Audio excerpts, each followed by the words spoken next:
from a mentality perspective, do you find that successful athletes treat training and racing separately? Like, is there an entirely different mindset? And what I'm getting at here is a lot of athletes mention the fact that, they remember those hard training sessions that they had to get them through those tough moments on race day. But do you find that successful athletes just treat them separately, or do they kind of overlap and have the same mentality on those two different scenarios? I think they tend to have the same mentality, but I think that mentality can differ in whatever training cycle you're in, right? Base miles, if you're doing a volume build, it doesn't require you to come out of the house just jacked on motivation every single day, right? I mean, you can literally just throw your leg over the bike and go out and put in your time, and that's good enough. Vice versa, when you start getting into the intensity and you start building thresholds and you start building anaerobic capacities, that does take the same sort of psychology to get through the workout. So I think it's dependent on the time of year and what you're doing. But I also think that if you don't develop that warrior in training, it's really hard to find that warrior in racing. So for me, the training is equal parts physiology and psychology. So you do have to find that warrior. You do have to find that dark spot that you can go to and know you can go there. Because when you get into racing and you have to go there, you have to be confident in knowing that you can go there and come back.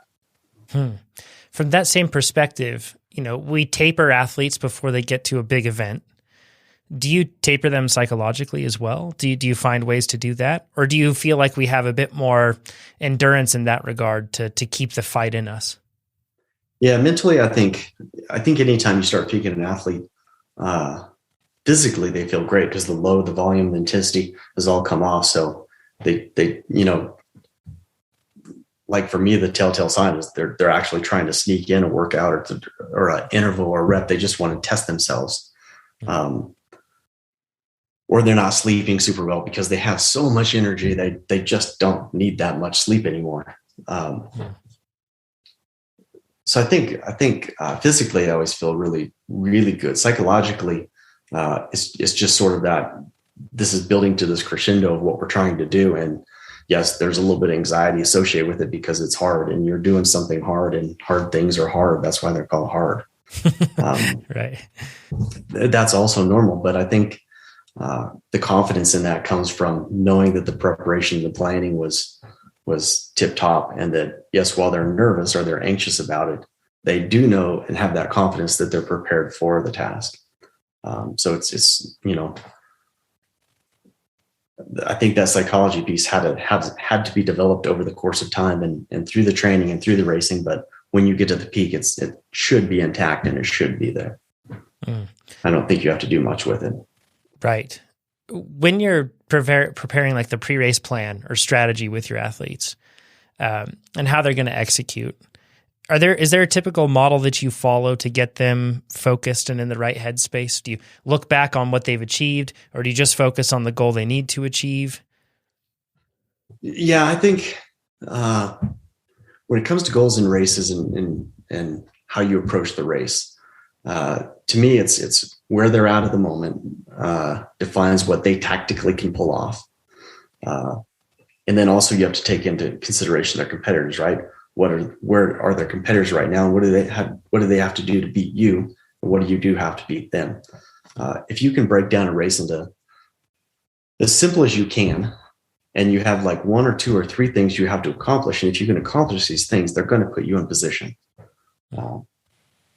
That then makes the race less difficult to think about, because you're like, okay, I just have to do these three things in the first lap. We're talking about 11 minutes if it's cross country. If I do that, I'm going to be in a great position to pursue my goal.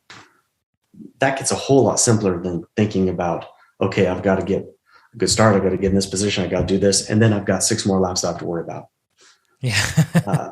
Yeah. Right. So I try to break it down to just like, look, if we want to beat this person or beat these people, these are the few things we have to do. These are the few scenarios that we want to accomplish. If we can get here, then you're going to have a great chance, and it'll take care of itself.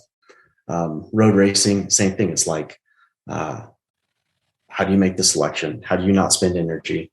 How do you fuel for 4 hours later? Simple things like you got to make the selection. If there's wind, you have to get in position for the wind. You have to make the selection. Then you have to sit for 2 or 3 hours. Bike racing, there's always plenty of opportunity. You can find opportunity everywhere. It's like race went super hard. You got through some crosswind. Everybody set up. Hey, great time to attack, except you have 100K to go.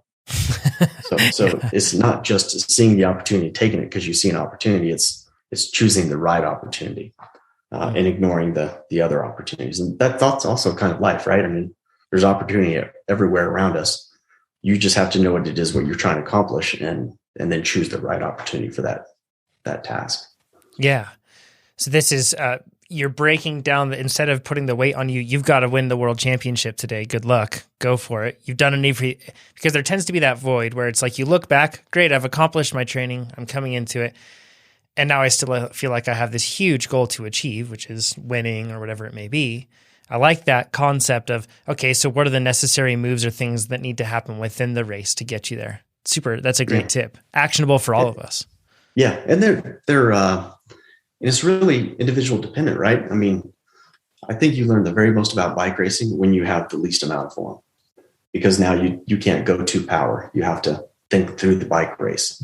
I think this is why average bike racers make great coaches, is because they just couldn't go to their guns and twist the throttle and make a selection. They had to actually think how to get into that selection, because they didn't have that accelerator they could step on.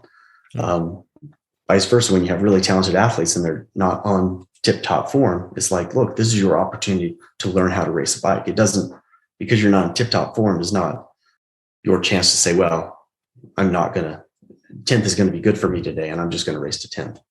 It's like, no, you still have an obligation to try to win. You have to think your way through it. You have to try. You have to use your strengths and try to eliminate your weaknesses.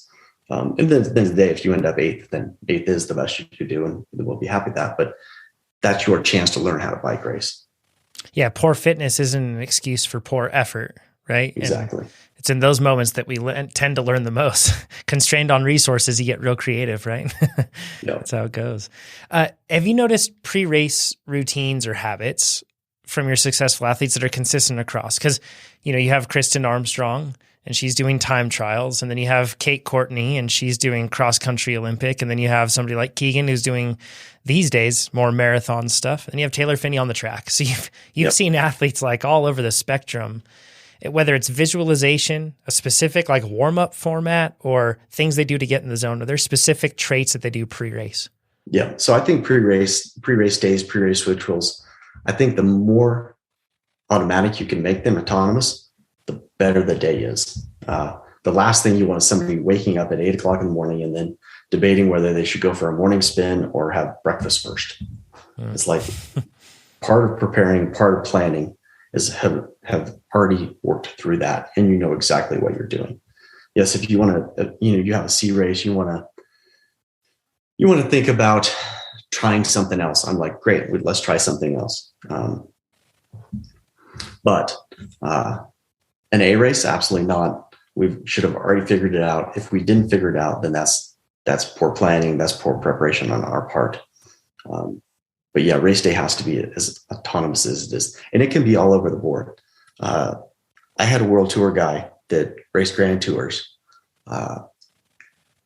He would do 4 or 5 hours the 2 days leading into the grand tour. And you're like, well, you're just extending his grand tour, right? But for him, if he didn't do that, he wasn't metabolically efficient. He wasn't opened up. He wasn't ready for those first couple of days. And if something happened in those first few days, there were separations, there were splits, you had a crosswind, whatever, he would always get dropped. So we ended up figuring out that if we did these 4 or 5 hour days, and they weren't hard, they were just long. He fueled afterwards, refueled afterwards. It physically wasn't a cost to him, but his body was turned on, and he was capable of making selections early in races.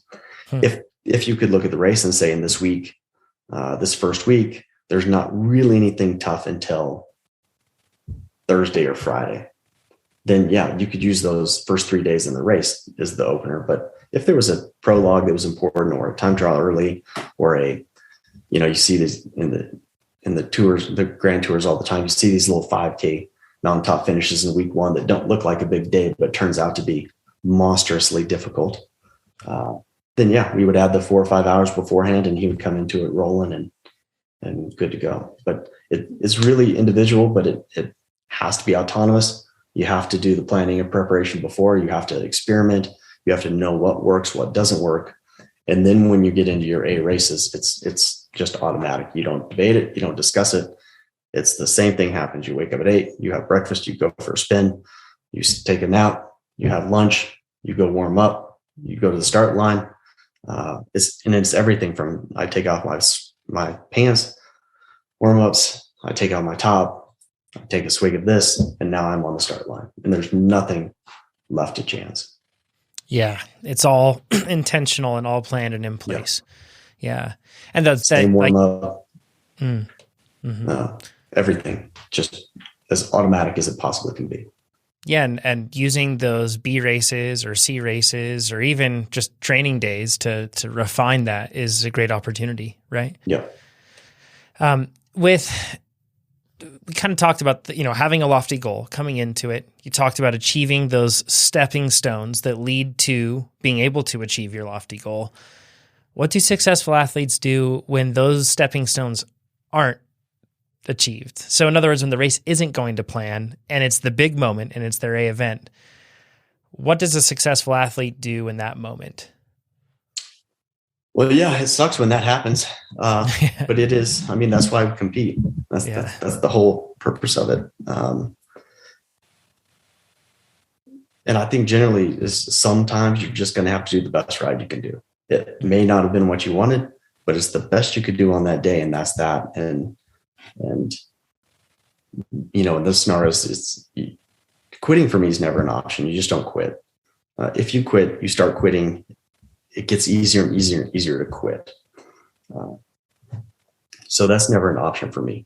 The only option is do the best ride you can today. And then post-race, we'll debrief this and we'll determine why it didn't work out. And that's the more important piece to this. But yeah, it's if peaking were that easy and winning when you want to win was that easy, then we would all win all the time. It's difficult and it's challenging and it doesn't always work out. So when it's not working out, it is what it is. And post-race, let's debrief and find out why. Do you ever find athletes going into a spiral from those sort of things where this is like a common thing where you see one thing doesn't turn out how you anticipated or hoped it would turn out. So then as a result, you kind of let the whole thing unravel and you spiral out of control, psychologically speaking. Performance ends up suffering. Have you had athletes that have experienced that? And what advice would you give to an athlete when they're in that scenario, when things start to come unraveled and they lose the plot? Yeah, it happens a lot. It happens to a lot of people more often than you realize. I think when we look at other people's performances or years or seasons, we recognize, they had a bad race. We don't recognize that they had a bad race before that. They had a okay race before that.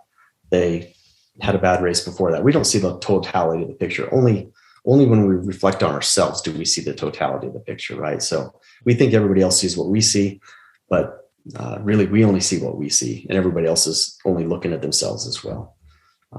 For me, I think whenever you get in that scenario, so this is sort of also a bigger picture of the culture you create around you.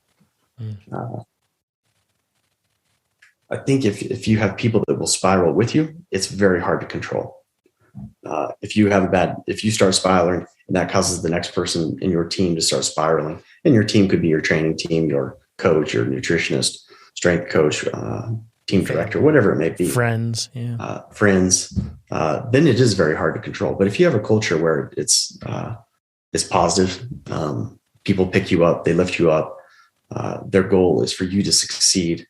The spiral is hard because you have 3 or 4 or 5 people who aren't letting you spiral. So I think when you see that happen to athletes, I think you have to look at the totality of the team around them and why that is, and then find who's allowing the spiral to happen. I think culture, people talk about culture a lot, and it's a super big buzzword at the moment, right? Everybody has culture. Culture is an easy and fun thing to talk about, but culture is actually living it. You have to live it, right? And if day to day you have a bad workout and I say, hey, stop, let's look at it. You had 5 reps, 1, 2, and 3 were A grade reps. Number 4 was B, and number 5 was a D or F. Mm-hmm. 4th this year workout was good. We can live with that, right? 1 rep didn't crush you. That's living culture. That's part of that positive reinforcement, and not allowing people to spiral and lifting them out of that spiral. You have to do that consistently all the time. And that's what creates the culture. And that's what creates that sort of that magic. That is the secret sauce, the magic around you that doesn't allow that to happen. And when it does happen and somebody does spiral and they have a bad day, then they have a bad day, then have the bad day, you still have an obligation, if you're part of that team, to continue to try to lift them up, continue to try to lift them up, continue to try to lift them up. You can fail without being a failure. And for me, that's what I try to create within the teams I work with the individual athletes I work with, within the coaching staff that I have at USAC. Is that for me is non-negotiable. If you're not going to live that type of culture, then you're out. It's just straight away. No ifs, ands, or buts, no games. That's a demand, and that's expected. And that's how I manage those bad situations, because life is life, sport is sport. You're going to go through bad periods. It is what it is. And if you're not prepared for that, or you don't live that sort of culture, then yes, things can get really, really bad and out of control. But if you do live that, you can manage that, and you can keep it from going super deep or super dark. Yeah. A great point. And all of us can build that support system, whether it's official in the context of a team or not. All of us can choose who we surround ourselves with. Yeah. Great point. This may be the last question. I have tons of questions that I want to ask you too. At some other point, we'll end up asking them. But I want to ask how athletes, because this one is specifically like athletes, examples like Kate Courtney is an example in the mountain bike world where she achieved success. And it was honestly, I think for a lot of people, probably not for Kate, because I feel like Kate's so driven, but for a lot of people, and probably not for you, it was like, wow, she's already there. She's already world champion. But then it was like, okay, so how do you deal with that pressure? And that is something that I think a lot of amateur athletes on a very different scale, but also relate with, in the sense that they had a great day one day, or they may have some sort of reputation that they feel like they have to live up to. How do you mentally help your athletes, or what should an athlete do mentally to deal with pressure from previous results, pressure to perform that comes from that? It is tough, and everybody struggles with it. Everybody feels it. I don't know if they struggle with it. I find the sport just so humbling that it's really hard to be overconfident at any one time. You lose so many more times than you win. When you win, you're just like, oh, thank God. That's right. I'm not terrible. Yeah, it's relatable for me. Yeah. Yeah. And so I find the sport just so generally humbling as it is, that naturally it's easy not to get too full of yourself. But at the same time, I try not to believe the hype either. We're never as good as anybody says, but we're also never as bad as anybody says as well. For me, I mentioned earlier that successful people in general are able to move on from one task to the next quickly, whether they win or lose, whether they fail or succeed. And I think that's something that I try to instill with anybody I work with too, is like, okay, look, great, you won, but now we have to keep going, right? The genius is in not climbing the mountain once, but climbing it over and over and over. That's where the true genius is. And I do like underdog status, to be honest. I will do everything to move somebody off that hill back into an underdog status. I think something that nobody would ever know about Kristen Armstrong was as successful as she was as a time trialist over 15 years. I mean, she had something like a 83% podium rate over 15 years. Incredible. Time trials. You would never expect her to go in a time trial, not as one of the favorites that everybody's talking about. But if you were to ask Kristen going into every single time trial, she was absolutely the underdog. And she believed that she had to prove it again today that she wasn't terrible. And so I think for me, I like that position because it's easy. It's easy to get your mind in the right place and pursue the next thing. I think from when you win, you also forget how bad it hurt, right? you literally do. It's like, if you could remember how bad that hurt, you probably wouldn't want to do it again, but you immediately forget it. And you're like, oh my God, that day I was so good. I felt so good. And it's like, well, okay, you did, but that's because you got the outcome. Sure. If you were second or third, you probably don't have the same reflection, even though it's the same effort. So I think that's also part of the I don't know if I'm getting lost in this explanation, but I think it's, for me, dealing with that pressure is just moving past the past result and saying, look, okay, we did it once, but we have to do it again, or we have to do it a third time, a fourth time, a fifth time. And maybe that's a little bit of my failure too, of not celebrating things. That's how I manage it is we just move on. Yeah. End of a career, great. Celebrate it. Clap hands. Yeah. Yeah. But I mean, the goals, I'm not like that. If the goals progress, right? Like, that makes sense. That's what you're focused on. If you like this video, make sure you give us a thumbs up. If you didn't like this video, you can give it a thumbs down, but let us know what you would have done differently in the comments below. If you want to see more of these videos, make sure you subscribe to our YouTube channel. And if you want to become a faster cyclist, check out TrainerRoad.com. Do it.